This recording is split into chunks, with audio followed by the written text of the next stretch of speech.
வெளியே போனாயே நீ இதில் இருக்கலான்னு கேவலமாக பட்டு கேவலமாக நான் இதை எங்கே போய் இதே நாங்கள் சொல்லியிருந்தா ராஜகாரிய பாதாகிரியும் இப்போ ஹிரே ஏன்னு சார் அப்படி கதா கணக்க மெத்தினே பிஸ்மில்லாஹிர் ரஹ்மானிர் ரஹீம்.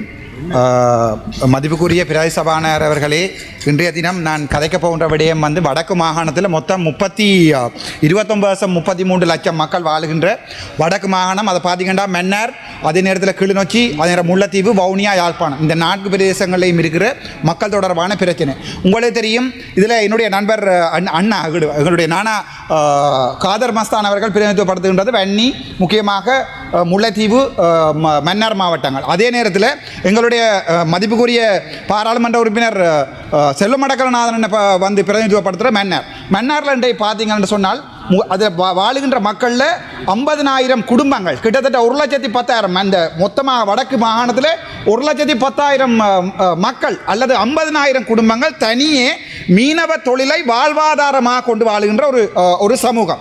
அந்த இடத்துல நாங்கள் பார்த்தோம் என்று சொன்னால் இந்த கனிய மணல் அகழ்வு ஒரு மிகப்பெரிய பிரச்சனை. நாங்கள் நினைக்கிறோம் ஆற்று பகுதியில் தான் கனிய மணல் அகழ்றோம் என்று, ஆனால் இல்லை, கடற்கரைகளில் தான் அது. இப்போது இந்த என்பிபி அரசாங்கத்தின் காலங்களில் இந்த கனிய மணல் கூட்டுத்தாபனம் இவர்களுடைய படிமம் வழங்கப்படுகிறது கொழும்புல மத்தியில் வச்சுக்கொண்டு.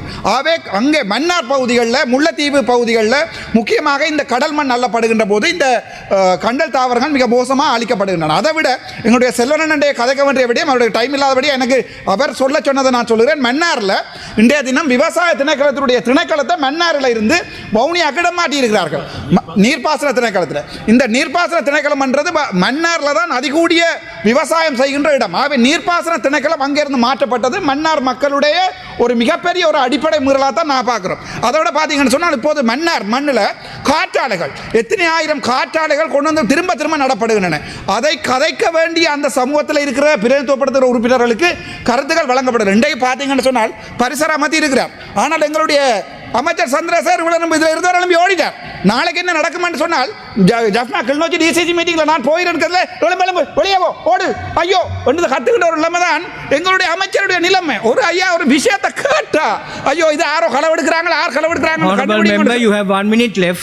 யார் கண்டுபிடிக்கிறாங்கன்னு கேட்டா வெளியே போனாயே நீ இதில் இருக்கலான்னு கேவலமாக பட்டு கேவலமாக நான் இதை எங்கே போய் இதே நாங்கள் சொல்லியிருந்தா ராஜகாரிய பாதாகிரியும் இப்போ ஹிரே ஏன்னு சார் அப்படி கதா கணக்க மெத்தினே நாங்கள் இதே விஷயத்தை செய்திருந்தால் போலீஸ்காரர் முறைஞ்சு பார்த்தால் முன்னோடி என்பதாரு. ஆனால் அமைச்சர் வந்து வெளியே போடான்னு பேசினால் ஒன்றுமே இல்லை. அதுக்கெல்லாம் அடுத்த நான் சொல்கிறேன், நான் அப்படிப்பட்டவன் இல்லை என்றால் வடக்கு கிழக்கில் ஐயா மீன்பிடி சமூகம் கிட்டத்தட்ட 1,00,000 கிழக்கு மாநிலம் பார்த்தீங்கன்னு சொன்னால் அதில் முஸ்லீம் சமூகமும் தமிழ் சமூகமும். வடக்கில் மன்னாரில் முஸ்லீம் மக்கள் கூட மீன்பிடியா வாழ்வாதாரங்களை கொண்டு இயங்குகிற சமூகம். அந்த சமூகத்தினுடைய வாழ்வாதாரங்கள் நேற்று பார்த்தீங்கன்னா மின்சார வெட்டு மன்னாரில் நிம்மதியாக நித்திர உள்ளதாக. நான் மன்னாரில் தான் இலங்கையில் அதிகூடிய காற்றாலைகள் இருக்கிற இடம் மன்னார். என்னுடைய இதே உங்களுக்கு தெரியும், சிந்துஜாவினுடைய கொலை வழக்கால தான் முதலாக சிறை என்றா என்னென்று பார்த்தேன் நான். இன்றைக்கு சிந்துஜாவை கொலை செய்தாக்கள் பணி நீக்கம் செய்யப்பட்டு போடப்பட்டிருக்கிறார்கள். முடிக்கிறேன். ஆகவே தயவு செய்து இந்த ஹெக்டர் அப்காமி அவர்கள் கொண்ட இந்த பிரேரணை முக்கியமாக இதில் மீன்பிடி அமைச்சர்கள் இருந்திருக்கணும். அவர்கிட்ட சொல்லுங்க, அந்த வாகனங்களில் பின்பக்கங்களில் 10 கிலோ இறால் 20 கிலோ மீன் ஏற்றுறதை விட்டு போட்டு தயவு செய்து இந்த விடயங்களை கருத்தில் எடுக்க சொல்லி நன்றி.